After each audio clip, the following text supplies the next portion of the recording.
नमस्ते दोस्तों। हम लोग सॉल्व कर रहे हैं यूपी बोर्ड क्लास 12 फिजिक्स का प्रीवियस ईयर पेपर मतलब अनसॉल्व पेपर। और इसमें से अभी तक हम लोग 2025 के 4 सेट कंप्लीटली सॉल्व कर चुके हैं। पांचवें सेट का 2 पार्ट हो चुका है। तीसरा जो लॉन्ग आंसर वाला होता है, जो 5 नंबर के क्वेश्चन होते हैं, 4 क्वेश्चन करने होते हैं। 8 पार्ट होते हैं, उसमें से 4 करने 8 क्वेश्चन होते हैं, उसमें से 4 करने होते हैं आपको। तो आज लॉन्ग आंसर वाले क्वेश्चन हम करने वाले हैं। तो क्वेश्चन नंबर 6 है, दिए गए परिपथ की सहायता से ज्ञात कीजिए संयोजन की तुल्यधारिता, T1 संधारित्र पर आवेश, संयोजन की कुल संचित ऊर्जा। तो तुल्य धारिता ज्ञात करना है। सबसे पहले तुल्य धारिता ज्ञात करते हैं और जो है एक एक करके निकालते हैं।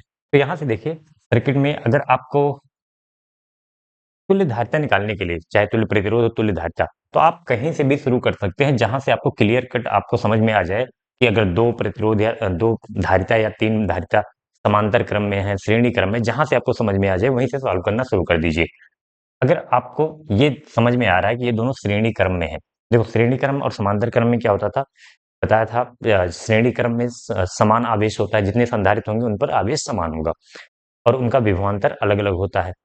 दोनों प्लेटों के बीच का विभवांतर अलग अलग होता है। समांतर क्रम में ये इसका उल्टा होता है, विभवांतर समान विभव पर होते हैं दोनों संधारित्र, दोनों प्लेटों के बीच का विभव समान होता है और आवेश अलग अलग होता है। तो इस कॉन्सेप्ट का यूज करके हम लोग इसको निकाल सकते हैं।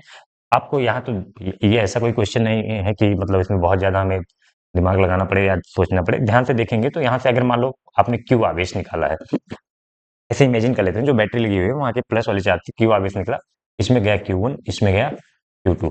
तो यहाँ पे Q1 हो जाएगा, तो इस पर प्लस Q1, इस पर माइनस Q1, और इस पर फिर से प्लस Q1, इस पर फिर माइनस Q1। ये आपने पढ़ा होगा जब सुबह, जहाँ पे संधारित्र वाले चैप्टर में पढ़ा होगा। तो इस तरह से चार्ज डिस्ट्रीब्यूशन होता है। जब अगर चार्ज डिस्ट्रीब्यूशन किया है तो समान श्रेणी क्रम में यहाँ पे देखिए तो सब पर सेम आवेश आ रहा है, तो सब पर सेम आवेश आ रहा है, तो ये दोनों किस में हो जाएंगे, श्रेणी क्रम। या फिर ये बहुत सिंपल सा है, आपको क्लियर दिख भी रहा होगा कि ये श्रेणी क्रम में है। तो यहीं से शुरुआत करते हैं। कैसे शुरुआत करेंगे, तो इन दोनों का तुल्य धारिता तो मैं यहाँ पे लिखूंगा C2 व C3 इसमें है, श्रेणी क्रम में है, श्रेणी क्रम में है। तो श्रेणी क्रम में है, तो श्रेणी क्रम में क्या हो जाता है, 1/C इक्विवेलेंट बराबर 1/C1 प्लस, ऐसे करते हैं ना इसको। प्रतिरोध नहीं है, प्रतिरोध में उल्टा होता है, ध्यान रखना। श्रेणी क्रम में जुड़ता है और ये समांतर क्रम का होता है। अगर प्रतिरोध होता तो यहाँ पे 1/R इक्विवेलेंट, लेकिन संधारित्र है तो 1/C इक्विवेलेंट बराबर 1/C1 प्लस 1/C2। या फिर दो है तो दो के लिए मैंने बताया है, ऊपर दोनों को मल्टीप्लाई कर दो, नीचे दोनों को ऐड कर दो, C1 प्लस C2। और यहाँ तो और आसान है, अगर दो संधारित्र श्रेणी क्रम में है और दोनों की वैल्यू सेम है, जैसे यहाँ 20 माइक्रोफेरेड है, ये भी 20 माइक्रोफेरेड, तो उनका आधा कर देना है, आ जाना है तुल्य धारिता। है यहाँ पे देख लो करके, C1 C2 यानी कि दोनों को गुणा करोगे 20 गुणे 20 400 हो जाएगा, और C1 प्लस C2 यानी 20 प्लस 20 40 हो जाएगा। एक जीरो कटा, 40 4 दाम में 40, 10 माइक्रोफेरेड। इन दोनों का तुल्य धारिता कितना आया, 10 माइक्रोफेरेड। तो एक काम करेंगे, इस फिगर में मैं फिर से इसको ड्रा करता हूँ। इन दोनों की जगह पे क्या लगा सकते हैं हम, 10 माइक्रोफेरेड का एक संधारित्र लगा सकते हैं। यहाँ पे कितना लगा है, इधर है बैटरी आपकी, C1 है 10 माइक्रोफेरेड, और यहाँ पे इन दोनों का तुल्य कितना आ चुका है, 10 माइक्रोफेरेड यहाँ भी आ चुका है, और 20 माइक्रोफेरेड ये दिया, 20 वोल्ट ये। तो इन दोनों को हटा के मैंने एक लगा दिया, 10 माइक्रोफेरेड। अब कंफ्यूज मत होना, बैटरी यहाँ पे लगी हुई है, ध्यान देना इस बात को। नहीं तो कुछ बच्चे अगर ये दिमाग में सोच सकते हैं कि तीनों समांतर क्रम में दिख रहे हैं, तीनों समांतर क्रम में नहीं है। समांतर क्रम में तब होते हैं जब दोनों की प्लेटों का विभव समान हो। तो इन दोनों को देखो ध्यान से, इस प्लेट, ये दोनों एक ही तार से जुड़े हुए हैं तो इनका विभव समान हो गया। ये दोनों एक ही तार से जुड़े हैं तो इन दोनों प्लेटों का विभव समान हो गया। ओवरऑल विभवांतर दोनों का सेम हो जाएगा। तो ये दोनों तो समांतर क्रम में है, लेकिन यहाँ पे देखो, ये वाला, ये तीनों प्लेट हम बोल सकते हैं, चलो एक तार से जुड़े हुए हैं, यहाँ पे सेम विभव पर है तीनों प्लेट। लेकिन इधर जो इस 20 माइक्रोफैरेड का ये वाला है, ये बीच में बैटरी आ जा रही है, तो इसका विभव इन दोनों के विभव से अलग हो जाएगा। तो तीनों समांतर में मत कर देना देख के। अगर बैटरी यहाँ कहीं लगी होती है ऐसे करके, ऐसे लगी होती बैटरी, तो हम बोल देते तीनों समांतर में है। इस केस में हम नहीं बोल सकते तीनों समांतर में, तो ये दोनों समांतर हैं, तो इनको हम निकाल लेंगे। सी इक्विवेलेंट समांतर में क्या होता है, दोनों को सिंपल सा जोड़ देते हैं। 20 10 प्लस 10 कितना हो जाएगा, 20 माइक्रोफैरेड। ठीक है, समांतर में क्या होता है, सी इक्विवेलेंट बराबर C1 प्लस C2, जोड़ दिया। अब इन दोनों को हटा के मैं फिर से एक बार बना रहा हूँ सर्किट। अब कम से कम 2 से 3 बार बनाओगे तो ज़्यादा क्लियरिटी रहेगा, क्योंकि आगे वाले क्वेश्चन में ये हेल्प करेगा अगर हम सर्किट बना लेंगे तो। नहीं बनाओगे तो वैसे भी कर सकते हो, आप एक ही बार में कर सकते हो, अगर सिर्फ तुल्य धारिता पूछता तो यहाँ पे कितना है, 10 माइक्रोफैरड, नहीं, इन दोनों को हटा के हमने क्या लगाया, 10 प्लस 10 20 माइक्रोफैरड का, और यहाँ पे एक है 20 माइक्रोफैरड का पहले से लगा हुआ है, और यहाँ पे लगी है बैटरी। अब बताओ किस में है ये, दोनों समांतर में है या श्रेणी में? ध्यान से देखो, अगर यहाँ से आवेश निकालोगे ना, क्यू आवेश निकालोगे यहाँ से, तो क्यू आवेश, वही आवेश सेम इस पे जाएगा, वही आवेश सेम इस पे जाएगा, तो दोनों समान आवेश जा रहा है, तो समांतर श्रेणी क्रम में होंगे, समांतर में नहीं। अगर बैटरी यहाँ से लगी होती, बाहर लगी होती, तो समांतर में होते। इस प्लेट का विभव कुछ अलग है, इस प्लेट का विभव कुछ अलग है, ठीक है। ये दोनों तो समान विभव पर है, ये दोनों प्लेट एक ही तार से जुड़े हैं, समान विभव, लेकिन ये दोनों प्लेट अलग अलग विभव पे है, तो हम नहीं बोल सकते इनका जो है विभवांतर दोनों प्लेट का सेम है। इसलिए ये किसमें हो जाएंगे, श्रेणी क्रम में। सीधा सा देखो, यहाँ से क्यू आवेश निकालो, क्यू आवेश इस पे, क्यू आवेश होकर बैटरी में जाएगा, तो 20 माइक्रोफैराड ये दोनों किसमें हो जाएंगे, श्रेणी क्रम में। श्रेणी क्रम में फिर से वही आ जाएगा, इक्विवेलेंट बराबर C1 C2 बटे C1 प्लस C2, या फिर वो चीज आपको याद है, ट्रिक। ट्रिक क्या मतलब, ट्रिक ही समझो कि अगर दो समान धारिता वाले संधारित्र श्रेणी क्रम में लगे हुए हैं, तो उनका तुल्य धारिता जो होता है उनका आधा हो जाता है, 20 बटे 2 कर दो तो 10 आ जाएगा। यहाँ पे निकाला भी है, निकाला था ये 20 20 का, तो कितना आ जाएगा ओवरऑल, 10 माइक्रोफैरड। तो ये पूरे सर्किट की तुल्य धारिता आ गई। जो पहला क्वेश्चन था वो हमने सॉल्व कर दिया, संयोजन की तुल्य धारिता कितनी आ गई, 10 माइक्रोफैरड, ठीक है। अगर फैरड में लिखना चाहते हो तो 10 गुणे 10 की घात माइनस 6 फैरड कर सकते हो, या फिर 10 की घात माइनस 5 होगा, वैसे माइक्रोफैरड में ही रहने दो। अब दूसरा पार्ट पे चलते हैं। दूसरा पार्ट क्या कह रहा है कि C1 संधारित्र पर आवेश, C1 कहाँ पे है, ये, ठीक है, ये आवेश है C1। तो यहां से हम कैसे निकालें, ध्यान से देखना, इन दोनों का तुल्य धारिता है, यहाँ पे आओ, ये है C1, ठीक है, ये है C1। अब आप चाहो तो केबीएल वगैरह लगा सकते हो, किरचॉफ वोल्टेज है, लेकिन इतना बड़ा क्वेश्चन नहीं है कि बिना केबीएल लगाए हमारे हमसे ना हो। जब हम, अगर हम क्वेश्चन को आसानी से कर सकते हैं तो केबीएल क्यों लगाएं, इक्वेशन बनाए सॉल्व करें, वैसे भी संधारित्र में V = Q by C वगैरह लगाना पड़ेगा। तो यहाँ से देखो क्या करते हैं हम, ताकि हमें बिना केबीएल लगाए हुए हम यहाँ पे पर C1 पर आवेश निकाल सकें। C दिया है, इसकी धारिता दी गई है, और C का फार्मूला सुना होगा आपने, पढ़ा होगा Q by V। तो अगर Q निकालना है, हमें आवेश निकालना है, तो CV, C तो हमें दिया है। यहाँ का विभवांतर, इन दोनों प्लेटों का विभवांतर क्या है, अगर वो पता चल जाए तो Q = CB से हम इस पर आवेश निकाल सकते हैं। तो विभवांतर कैसे पता चलेगा, ठीक है। अब देखो ध्यान से, इन दोनों को मिला के क्या बना है, ये दोनों समांतर में थे, जुड़ के 20 हुए, मतलब जो विभवांतर इस प्लेट के बीच में होगा वही विभवांतर यहाँ पे होगा, इन दोनों का विभवांतर होगा, इन्हीं दोनों से तो ये मिलकर बना हुआ है। तो इसका विभवांतर निकाल ले, जो विभवांतर इसका होगा वही इसका होगा। अब इसका विभवांतर करने के लिए यहाँ भी वही V = क्या हो जाता है, Q by C। आवेश पहले निकालना पड़ेगा, बैटरी से कुल कितना आवेश निकल रहा है। तो यहाँ से मैं दूसरे क्वेश्चन के लिए कर रहा हूँ, बैटरी से निर्गत या फिर निकलने वाला आवेश लिख सकते हो, निर्गत आवेश कितना हो जाता है, Q = C equivalent into V। अगर टोटल आवेश देखो, पूरे सर्किट को देखकर कितना आवेश निकलेगा, तो C इक्विवेलेंट यानी कि कुल धारिता आया 10 माइक्रोफैरड, 10 गुणे V कितना आया है, वो दिया है V 20 वोल्ट, 20 वोल्ट, 20 धाम में 200, और ये 200 किस में आएगा, माइक्रो कूलाम में आएगा, क्योंकि हमने जो धारिता रखा है वो माइक्रोफैरड में रखा है, तो इसलिए माइक्रो कूलाम में आएगा, कूलाम मत कर देना। तो ओवरऑल कितना निकला है, तो 200 माइक्रोकूलम आवेश निकला है, 200 माइक्रोकूलम इस पे आएगा, 200 माइक्रोकूलम इस पे जाएगा, तो इसका आवेश हो गया, इसका आवेश हमें इस पर पता चल गया। और तो कितना होगा आवेश इस पर, 200 माइक्रोकूलम। तो यहां से मैं लिख लूंगा 20 माइक्रोफैरड पर, 20 माइक्रोफैरड पर आवेश, अरे 20 माइक्रोफैरड के सिरों पर विभवांतर, विभवांतर ही तो निकालना है, सिरों पर विभवांतर, कितना हो जाएगा, V equal to Q by C होता है। क्यू कितना है, 200 माइक्रो कूलम, और सी धारिता कितनी है, 20 माइक्रो फैरड। तो 20 दाम में 200, ओवरऑल देखो माइक्रो से माइक्रो कट जाएगा, तो माइक्रो नहीं आएगा इसमें, 10 वोल्ट आएगा। 10 वोल्ट, तो V आ गया यहाँ का विभवांतर क्या हो गया, 10 वोल्ट। अब ये 20 माइक्रोफेरेड आया कहां से था, इन दोनों का तुल्य धारिता हमने निकाला था, तो ये आया था, मतलब ये दोनों समांतर में है, इसी इसी से तो बने हैं ये।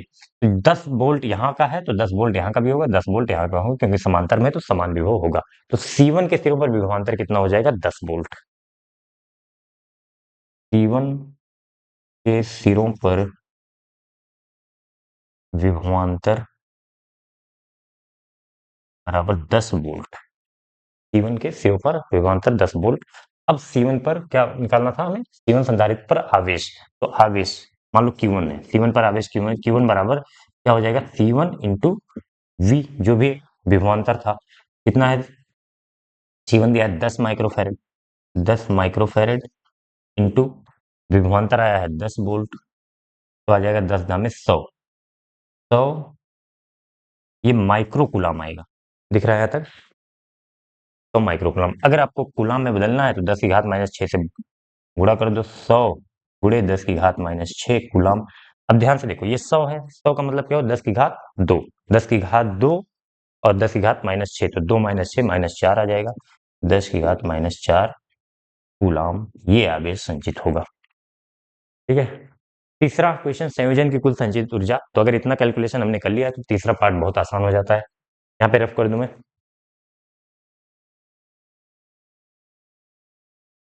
तीसरा पार्ट क्या है हमारा, संयोजन की कुल, तो हाफ CV स्क्वायर पढ़ा होगा सबने, ऊर्जा, ऊर्जा का फार्मूला सीधा लगाना है बस, हाफ CV स्क्वायर। तो C कितना है, C मतलब C इक्विवेलेंट लिखेंगे, अगर एक संधारित्र होता तो CV स्क्वायर करते, जब बहुत सारे संधारित्र उनकी टोटल तुल्य धारिता कितनी है, 10 माइक्रोफैरड, तो यहाँ पे 10 माइक्रोफैरड C इक्विवेलेंट, और V स्क्वायर कितना है, विभव कितना, बैटरी कितनी वोल्ट लेगी 20, तो 20 गुणे 20 का स्क्वायर हो जाएगा, V का स्क्वायर है तो 400 हो जाएगा। ठीक है, अब इसको ऊर्जा जूल में निकालनी है ना, तो SI यूनिट में रखेंगे, तो इसको एक काम करो, फैरड में रख दो, तो 10 गुणे 10 की घात माइनस 6 फैरड हो जाएगा ये, और V स्क्वायर का 400, कितना कर दें, 2 पंचे 10, देखो 2 जीरो यहाँ पे और 5 हो के 20, 20 गुणे 2 जीरो यहाँ पे मतलब 10 की घात 2 और 10 की घात माइनस 6, तो माइनस 6 और प्लस 2, 10 की घात माइनस 4 हो जाएगा। यहाँ पे लिखना चाहो ये जीरो भी कर सकते हो, 2 गुणे 10 की घात 1 है ना, 10 की घात 1 माइनस 4, तो माइनस 3 हो जाएगा, 10 की घात माइनस 3 जूल ऊर्जा है, तो जूल। ये फाइनल आंसर हो जाएगा तुम्हारा तीसरे क्वेश्चन का, बस फार्मूला लगाना था, कैलकुलेशन करना था इसमें। ठीक है, तो चलिए नेक्स्ट क्वेश्चन पे चलते हैं। तो नेक्स्ट क्वेश्चन है क्वेश्चन नंबर 6 का, अथवा विद्युत धारा के चुंबकीय प्रभाव से क्या अभिप्राय है, दो धारावाही समांतर चालक तारों के बीच लगने वाले बल का व्यंजक प्राप्त कीजिए, इसके आधार पर विद्युत धारा के मात्रक एम्पीयर को परिभाषित कीजिए। तो सबसे पहले विद्युत धारा का चुंबकीय प्रभाव, जब हम लोग ये चैप्टर शुरू करते हैं गतिमान आवेश एवं चुंबकत्व, तो सबसे पहले एक एक्सपेरिमेंट की बात करते हैं। साइंटिस्ट का नाम सुना होगा, ऑर्स्टेड करके थे, पूरा नाम नहीं याद आ रहा है, ऑर्स्टेड उनका नाम, और ऑर्स्टेड के एक्सपेरिमेंट के बारे में पहले बताया जाता है। उन्होंने क्या बताया था, इसके ऑर्स्टेड के एक्सपेरिमेंट के पहले जो है ये समझा जाता था कि चुंबकीय क्षेत्र या जो चुंबकीय गुण होता है वो सिर्फ चुंबक से उत्पन्न किया जा सकता है, जो बार मैग्नेट जिसे हम क्षण चुंबक बोलते हैं, उसके कारण ही चुंबकीय क्षेत्र बन सकता है।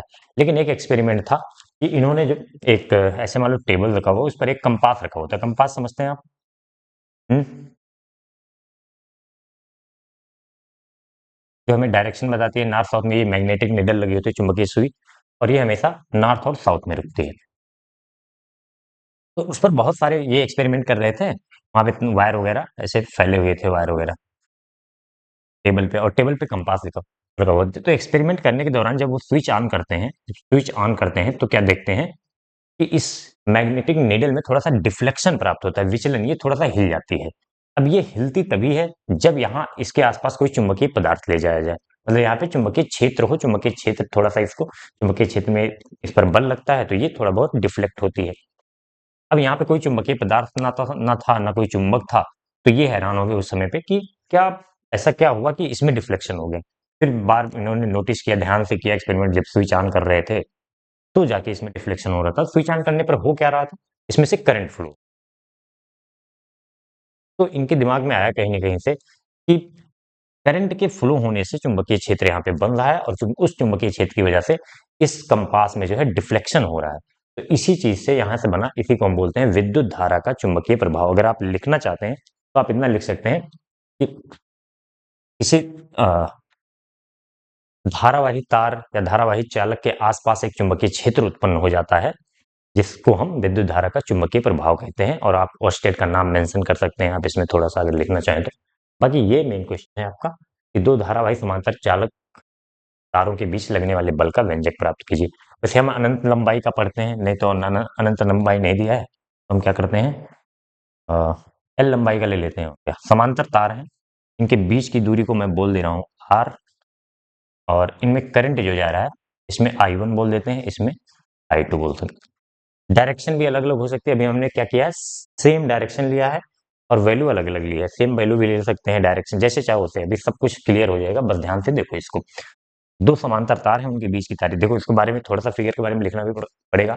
माना एल लंबाई को दो समांतर तार जिनके बीच की परस्पर लंबवत दूरी, समांतर है तो बीच की लंबवत दूरी ही लेंगे, आर है, तथा दोनों में दोनों तारों में प्रवाहित धारा I1 तथा I2 और धारा समान दिशा में प्रवाहित हो रही है। इतना लिख देंगे। फिर उसके बाद हम क्या करेंगे, देखो बल निकालना है ना, तारों के बीच लगने वाला बल। तो बल लगेगा क्यों, आपने ये पढ़ा होगा। अगर किसी धारावाही चालक तार को हम किसी में चुंबकीय क्षेत्र में रखते हैं तो उस पर एक चुंबकीय बल लगता है। कितना लगता है, I BL sin theta, formula भी पता होना चाहिए। और थीटा किसके किसके बीच में, बी और एल के बीच में होता है।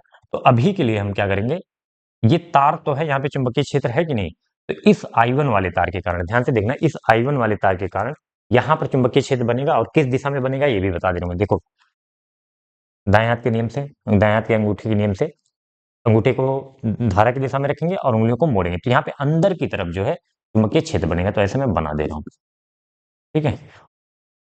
चुंबकीय क्षेत्र कितना बनेगा, बी बराबर, आपको पता होगा, या में अनंत लंबाई ही लेना पड़ेगा, ठीक है। फिर भी एल लंबाई का हम निकाल देंगे और एकांक लंबाई पर ही निकलता है अनंत लंबाई का तार, क्योंकि फिर नहीं तो मैग्नेटिक फील्ड लिखने में फिर प्रॉब्लम हो जाएगी आपको। वो लिखा नहीं है इसमें। दो धारावाही समांतर चालक, दो अनंत लंबाई के समांतर चालक तारों के बीच में होना चाहिए। न लिखा हो तब भी आप यही करेंगे, क्योंकि अगर एल लंबाई का लेंगे फिर उसके कारण चुंबकीय क्षेत्र लिखना थोड़ा सा और टफ हो जाएगा। लिख सकते हैं, ऐसी बात नहीं, अगर एंगल वगैरह दिया हो, नहीं तो फाई 1 फाई 2 वो बहुत कॉम्प्लिकेटेड हो जाता है, वो आपकी बस का नहीं है अभी।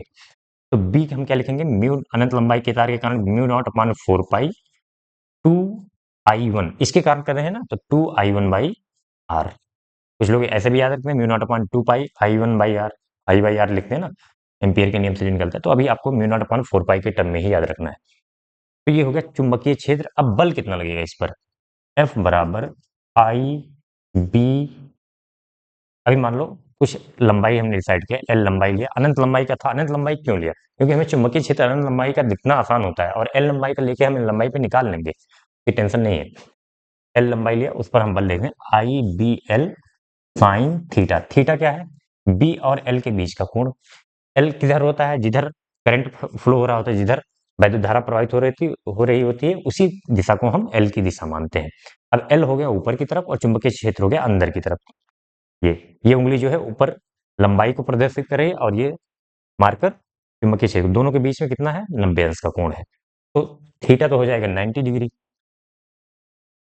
करंट कौन सा लेंगे इसमें, तो देखो ये यहाँ पे जो चुंबकीय क्षेत्र उत्पन्न होता है, यहीं पे कंफ्यूजन होता है। जो चुंबकीय क्षेत्र उत्पन्न हो रहा है वो I1 के कारण हो रहा है, तो इसमें चुंबकीय क्षेत्र वाले में I1 लिखा हमने। बल किस पर देख रहे हैं, I2 वाले तार पर, तो बल वाले में I2 हम लिखेंगे, ठीक है। अब कोई कंफ्यूजन नहीं होना चाहिए। I2 बी की जगह पर क्या रखेंगे हम, mu naught upon 4 pi 2I1 upon R, और साइन 90 हो जाएगा। ये थीटा बराबर 90 डिग्री है, तो साइन 90। एल को जो है IBL तो नहीं लिखा यहाँ पे, IBL sin 90। चलो एल को इधर ले आते हैं, एफ बाई एल। इससे क्या हो जाएगा, ये जो बल निकल के आएगा एकांक लंबाई पर लगने वाला बल निकल के आएगा। ठीक है, अब इसको पहले लिखते हैं एक स्टैंडर्ड फॉर्म में, म्यू नॉट अपॉन 4 पाई पहले लिख दिया, two I one I two साथ में लिख देते हैं, I one I two upon R. L इधर आ चुका है, साइन 90 की वैल्यू 1। ये मिल गया तुम्हें बल, और एफ अपॉन एल मिला है ना, तो ये कौन सा बल है, एकांक लंबाई पर लगने वाला बल। देखो, एकांक लंबाई पर लगने वाला बल। अब हमें जितने लंबाई पर चाहिए उतने से गुणा कर देंगे, उतनी लंबाई से। तो ये फार्मूला आ गया था mu naught upon 4 pi two I one I two by R. ये किस पर है, इसको तार 1 बोल देना, इसको तार 2।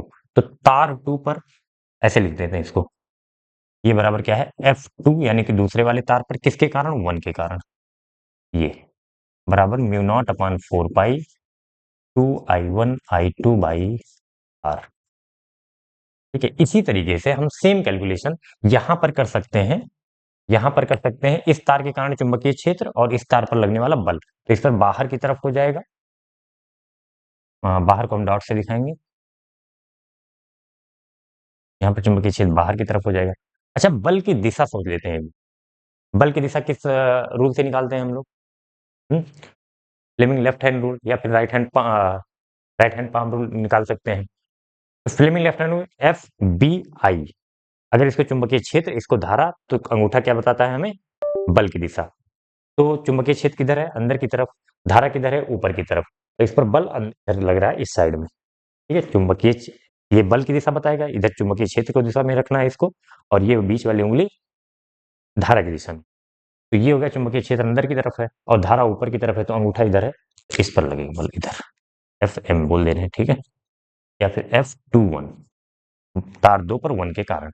यहां पर किधर लगेगा बल, इधर चुंबकीय क्षेत्र बाहर की तरफ है, धारा ऊपर की तरफ, तो इसको बाहर रखेंगे, इसको बाहर रखेंगे, और धारा ऊपर की तरफ, ये बाहर चुंबकीय क्षेत्र, धारा ऊपर, अंगूठा इधर है, तो F12 हम बोलेंगे इधर। देखो कैलकुलेशन करेंगे तो सेम आएगा, यही वैल्यू जो इस पर आया, तो मैं इसको एक बार लिख भी दे रहा हूँ, F12। इसी प्रकार पहले वाले तार पर लगने वाला बल दूसरे तार के कारण mu naught upon 4 pi two I one I two, same value होगी, बस दिशा बदली, इस पर इधर की तरफ है, इस पर इधर की तरफ। ओवरऑल देखा जाए तो हम बोल सकते हैं ये आकर्षण का बल, दोनों एक दूसरे को अपनी तरफ खींच रहे हैं। तो बल कौन सा है ये, आकर्षण का बल, आकर्षण बल।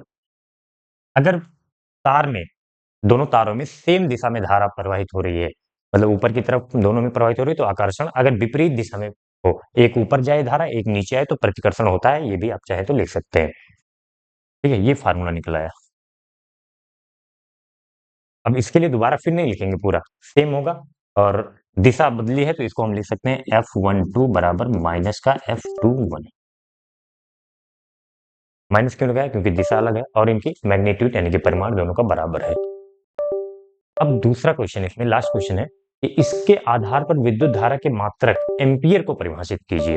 अब एम्पियर क्या है, यहाँ पे कैलकुलेशन करने, थोड़ा सा छोटा सा कैलकुलेशन करना, कोई भी ले लो, कोई भी फार्मूला ले लो, इसमें ले लो, इसमें ले लो। अगर हम क्या करें, यदि माना, माना एम्पियर का मतलब एक एम्पियर कितना धारा होती है, इसको हमें समझना है या इस फार्मूले की मदद से। तो अगर हम I1 बराबर I2 बराबर 1 एम्पियर ले लें, I1 बराबर I2 बराबर 1 एम्पियर ले लिया जाए, और इनके बीच की दूरी भी 1 मीटर ले लो, बीच की दूरी 1 मीटर ले लो। अब एक काम करो, इस फार्मूले में वैल्यू रखो, तो F बराबर क्या हो जाएगा, दिख रहा है ना, F बराबर क्या हो जाएगा, म्यू नॉट अपॉन 4 पाई की वैल्यू कितनी होती है, 10 की घात माइनस 7, पता होना चाहिए सबको। और 2 I1 इंटू I2 और I2 कितना है, एक एक एम्पियर है, अपॉन आर भी, हम के बीच की दूरी भी 1 एम्पियर लिया है, 1 मीटर लिया है, तो 2 गुणे 10 की घात माइनस 7 बचेगा ओवरऑल, 2 गुणे 10 की घात माइनस 7। अच्छा, यहाँ पे मात्रक बताना मैं भूल गया, मात्रक ध्यान रखना, सिर्फ न्यूटन नहीं बोलेंगे, क्योंकि हमने एकांक लंबाई पर बल निकाला है, तो न्यूटन प्रति मीटर बोलना ज्यादा सही होगा यहाँ पे। ठीक है, न्यूटन प्रति मीटर बोलना ज्यादा सही होगा, क्योंकि एकांक लंबाई पर लगने वाला बल है, 1 मीटर पर कितना बल लग रहा है वो यहाँ पे हमने निकाला है। तो 2 गुणे 10 की घात माइनस 7 न्यूटन प्रति मीटर। अब ध्यान से सुनो, ये बल लग रहा है, तो इसके आधार पर हम 1 एम्पीयर को कैसे समझेंगे? ये 1 एम्पीयर की धारा कितनी होती होगी? तो यहाँ पे हम लिखेंगे, देखो, यदि देखो इसको लिख लो, मैं बोल रहा हूँ, ये 2 समांतर तारों के बीच जिनकी दूरी 1 मीटर हो तथा जिनमें प्रवाहित धारा 1 एम्पीयर हो और उस पर लगने वाला बल 2 × 10⁻⁷ न्यूटन प्रति मीटर हो, तो उसमें प्रवाहित धारा को हम 1 एम्पीयर कहते हैं। या फिर देखिए, 1 मिनट फिर से ध्यान से सुनिएगा। मान लीजिए 2 समांतर तारों के बीच की दूरी 1 मीटर हो तथा उनके बीच लगने वाला आकर्षण का बल यदि 2 × 10⁻⁷ न्यूटन प्रति मीटर हो, तो उसमें प्रवाहित होने वाली धारा को 1 एम्पीयर कहते हैं। क्योंकि जब हमने धारा को 1 एम्पीयर लिया तो कितना बल लग रहा है? 2 × 10⁻⁷ न्यूटन प्रति मीटर लग रहा है। तो इसी का हम उल्टा लिखते हैं, आप लिखना चाहो तो लिख लो। यदि 2 समांतर तारों के बीच की दूरी r है तथा उनके बीच लगने वाला आकर्षण का चुंबकीय बल है, चुंबकीय बल 2 × 10⁻⁷ न्यूटन प्रति मीटर हो, तो उसमें प्रवाहित होने वाली धारा को 1 एम्पीयर धारा कहते हैं। ठीक है, बस अब इतना ही लिखना है इसमें, ये क्वेश्चन कंप्लीट होता है। चलिए नेक्स्ट क्वेश्चन पर चलते हैं।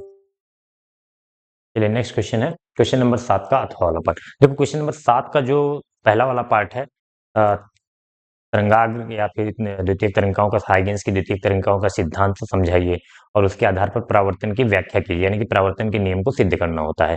तो वो क्वेश्चन जो है कई पिछले सेट में देखा तो 2 से 3 बार आ चुका है, तो उसमें मैंने कराया हुआ है। एक मैं बता दे रहा हूँ, सेट 2 में जो है क्वेश्चन नंबर 4 में, 4 का मिनट 4 का ग वाला पार्ट, 4 का ग वाला पार्ट सेम क्वेश्चन है। 3 नंबर में यही सेम क्वेश्चन कभी 3 नंबर में दे देता है, कभी 5 नंबर में दे देता है, तो वहाँ पे 3 नंबर में दिया हुआ है 4 का ग, सेम क्वेश्चन है, वहाँ पे मैंने कराया है डिटेल में। और क्वेश्चन नंबर 4 में है, तो सेट 2 के पहले वाले पार्ट में, 3 पार्ट में होती है वीडियो, तो पहले वाले पार्ट 2025 सेट 2 वहाँ पे सर्च करेंगे या प्ले लिस्ट में जाकर आप देख लेंगे, तो पूरा मैंने एक्सप्लेन किया है। या फिर अगर आप सीक्वेंस से सॉल्व करते आ रहे हो तो कम से कम 2 से 3 बार अभी तक ये क्वेश्चन कर चुके होंगे। तो मैं अथवा वाला पार्ट ले रहा हूँ, ठीक है। हालांकि इसमें भी कुछ चीजें करा दिया है, ये वाला नहीं कराया हुआ है, तो इसको पूरा करा देते हैं इसको। चलिए, तो कह रहा है, रदरफोर्ड के अल्फा कण प्रकीर्णन प्रयोग के सबसे प्रमुख निष्कर्ष का उल्लेख कीजिए। समस्थानिक, समभारिक तथा सम न्यूट्रॉनिक नाभिकों को परिभाषित कीजिए। एक परमाणु द्रव्यमान मात्रा की समतुल्य ऊर्जा जूल एवं मेगा इलेक्ट्रॉन वोल्ट में ज्ञात कीजिए। तो रदरफोर्ड के अल्फा कण के सबसे प्रमुख निष्कर्ष क्या होंगे? रदरफोर्ड के निष्कर्ष सीधा मैं लिख दे रहा हूँ, आप बोल दे रहा हूँ, आप लिखना चाहो तो लिख लो, या फिर ये क्वेश्चन भी कराया हुआ है, सारे क्वेश्चन वही बार बार रिपीट हो रहे हैं, ठीक है, लेकिन मैं यहाँ पे इसको कंप्लीटली कराने वाला हूँ। क्या बताया था? रदरफोर्ड ने अल्फा कण एक्सपेरिमेंट किया था, उसमें से एक तो हम पढ़ते हैं पहली बात, वहां से ऑब्जर्वेशन क्या उनको दिखाई दिया और फिर उसके आधार पर उन्होंने क्या निष्कर्ष बताया। तो यहाँ पे निष्कर्ष पूछ रहा है, तो निष्कर्ष मैं बोल रहा हूँ। देखो, इस अल्फा कण प्रयोग के अनुसार जो है, जो परमाणु है उसका अधिकतर भाग को, पहला निष्कर्ष लिखेंगे, परमाणु का अधिकतर भाग खोखला है तथा परमाणु के बीच में बहुत छोटी सी जगह पर धन आवेश है, जिसको इन्होंने क्या कहा? नाभिक बोल दिया। परमाणु के बीच में बहुत छोटी सी जगह पर एक धनावेश है, जहां जिसका नाम उन्होंने नाभिक रखा। ये हो गया पहला। दूसरा हम क्या लिखेंगे? दूसरा आप लिख सकते हो कि रदरफोर्ड ने बताया कि इलेक्ट्रॉन नाभिक के चारों तरफ वृत्ताकार कक्षा, किसी भी कक्षा में गति कर रहे हैं। और इसी के बाद तीसरा लिख सकते हैं कि इलेक्ट्रॉन वृत्तीय गति करने के लिए जो अभिकेंद्र बल की आवश्यकता पड़ती है, वो नाभिक पर उपस्थित धनावेश और इलेक्ट्रॉन पर उपस्थित ऋण आवेश दोनों के बीच लगने वाले आकर्षक वैद्युत बल की वजह से उन्हें अभिकेंद्र बल मिलता है, तभी वृत्ताकार कक्षा में घूमते हैं। बस ये 2-3 चीजें बता सकते हैं, जो मेन मेन पॉइंट है, 3 पॉइंट को आपको लिखना है। ये चीज मैंने एक्सप्लेन डिटेल में किया है, एक बार तो एक्सपेरिमेंट भी पूछा गया था, उसमें डिटेल में किया था। अब इसके बाद कह रहा है कि समस्थानिक, समभारिक तथा समन्यूट्रॉनिक नाभिकों को परिभाषित कीजिए। परिभाषित करना है तो आप बोल सकते हैं समस्थानिक, तीनों को अलग अलग लिख दीजिए। समस्थानिक मैं बोल दे रहा हूँ, बाकी लिखना आपका काम। समस्थानिक में क्या होता है? ऐसे नाभिक जिनमें प्रोटॉनों की संख्या समान होती है, न्यूट्रॉन अलग अलग होते हैं और द्रव्यमान संख्या अलग अलग होती है, उन्हें समस्थानिक कहते हैं, आइसोटोप्स। ठीक है, तो लिख नहीं रहा हूं मैं, बस बोल रहा हूँ, आप लिखिए, एग्जाम्पल लिख दे रहा हूँ। एग्जाम्पल हालांकि लिखने को नहीं कहा है, लेकिन अगर आपको याद है तो एग्जाम्पल जरूर लिखें। समस्थानिक क्या होंगे? ऐसे नाभिक जिसमें प्रोटॉनों की संख्या समान, द्रव्यमान संख्या अलग अलग और न्यूट्रॉनों की संख्या अलग अलग होगी। तो इसका जो हाइड्रोजन सबसे बेस्ट एग्जाम्पल है, हाइड्रोजन के 3 आइसोटोप्स हैं, 1h1, 1h2 और 1h3। यहाँ पे देखिए न्यूट्रॉन 0 है। द्रव्यमान संख्या देखो, यहाँ पे न्यूट्रॉनों की प्रोटॉनों की संख्या होती है, मतलब परमाणु क्रमांक होता है, और यहाँ पे द्रव्यमान संख्या होती है। और द्रव्यमान संख्या में से प्रोटॉनों की संख्या को घटाते हैं तो हमें न्यूट्रॉन मिलता है। तो यहाँ पे द्रव्यमान संख्या 1 है, 2 है, 3 है, अलग अलग है। प्रोटॉन सब में एक एक है, समान है। ठीक है, न्यूट्रॉन यहाँ पे कोई न्यूट्रॉन नहीं है, 2 में से एक जाएगा, एक न्यूट्रॉन निकलेगा, और 3 में से एक जाएगा, यहाँ पे 2 न्यूट्रॉन होंगे। तो द्रव्यमान संख्या और न्यूट्रॉन अलग अलग है, प्रोटॉन सेम है। तो ऐसे नाभिकों को हम बोलेंगे समस्थानिक आइसोटोप्स। दूसरा पूछा गया है समभारिक आइसोबार्स। समभारिक, समभारिक क्या होते हैं? ऐसे नाभिक जिनकी द्रव्यमान संख्या समान होती है, या ऐसे नाभिक जिनके द्रव्यमान संख्या समान होते हैं, प्रोटॉनों की संख्या अलग होती है और न्यूट्रॉनों की संख्या भी अलग होती है, उन्हें हम क्या कहते हैं? समभारिक कहते हैं। आप एक लाइन लिखेंगे, एग्जाम्पल दे दीजिए। एग्जाम्पल में क्या आ जाएगा इसके? एक तो कार्बन का आइसोटोप होता है 6C14, 6C14 और 7 नाइट्रोजन 7N14। ध्यान से देखो, यहाँ पे द्रव्यमान संख्या सेम है, प्रोटॉनों की संख्या अलग अलग है। अगर प्रोटॉन में द्रव्यमान संख्या में से प्रोटॉनों की संख्या घटाएंगे, 14 माइनस 6 कितना हो जाएगा? 8 यहाँ पे आ जाएगा। 14 माइनस 7 यहाँ पे न्यूट्रॉनों की संख्या आ जाएगी, 14 माइनस 7 7 आ जाएगा। यहाँ पे 8 न्यूट्रॉन है, यहाँ पे 7 न्यूट्रॉन है, और प्रोटॉनों की संख्या अलग अलग है, द्रव्यमान संख्या सेम है। तो इसको हम क्या बोलेंगे? ऐसे नाभिक को समभारिक। तीसरा आता है सम न्यूट्रॉनिक। सम न्यूट्रॉनिक, सम न्यूट्रॉनिक। तो सम न्यूट्रॉनिक क्या होंगे? नाम से ही पता चल रहा है, ऐसे नाभिक जिनमें न्यूट्रॉनों की संख्या समान हो तथा प्रोटॉनों की संख्या और द्रव्यमान संख्या अलग अलग हो, उन्हें हम क्या बोलेंगे? सम न्यूट्रॉनिक कहेंगे। लिख लो इसको एक लाइन में, और फिर एग्जाम्पल। कार्बन का ही आइसोटोप होता है 6C13 और